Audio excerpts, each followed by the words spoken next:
So you're ready to start listening to records again? You want to put a system together, but where are you going to get the money to buy those Pioneer CS99As or 88As or the JBL L100s? You don't have to. Realistic, baby.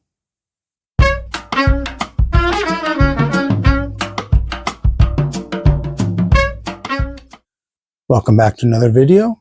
Glad you came. I appreciate it. I want to talk today about speakers. As I mentioned in an earlier video, I had a Marantz turntable given to me from a friend. So that started me on this, so listening to my old records again, collecting new ones, putting together a system, basically building my old den. And I needed speakers. So I thought, well, I love those 70s speakers and the wood cases and the beautiful cloth fronts. And I got looking at these Pioneers and I'm like, whoa, I ain't got that kind of money. JBLs, Sherwin Vegas. I said, this is crazy. I can't afford this. So I got looking on Craigslist. It was about 8 years ago. And I found a pair of realistic Optimus 5Bs. $60. And they're beautiful. They have the wood walnut veneer, the 12-inch woofer, the tweeter, the mids. They were in good shape. They looked the part. And I bought them. And I brought them home. And I hooked them up to the receiver I was using at the time. They sounded great. I really enjoyed them. Then I got looking around. And I thought, well, I need another pair of speakers. So I got looking around on Marketplace this time. And I found Goodman's EE-65s from 1968. Again, beautiful walnut veneer, cloth. I believe they're 12-inch woofers with a mid and a tweeter. They were in good shape. I bought those for $60. They had the look. And to me, they had the sound. They sounded good in the space that I had. Because a lot of your sound is going to come from the space that you have. Now, audiophiles will downgrade realistic, but Radio Shack made some really good stuff in the 70s. They were really competing with your Sansuis and your Pioneer and your Yamahas and your Kenwood. They were right there.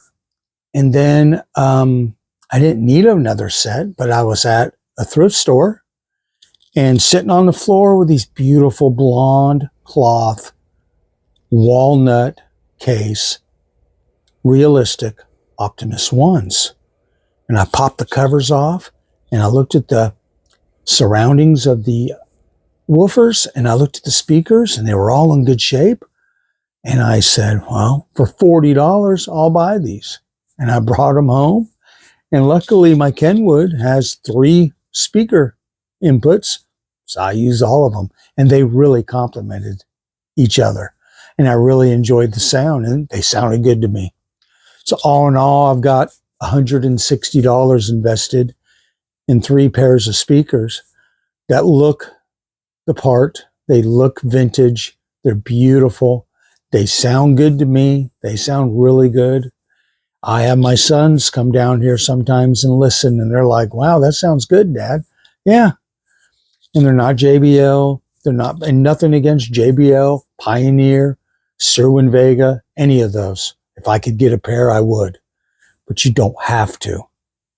You don't have to enjoy your music. These are quality speakers that really fit the bill when you're a poor man audiophile. So watch Craigslist, watch Marketplace, go to your thrift stores.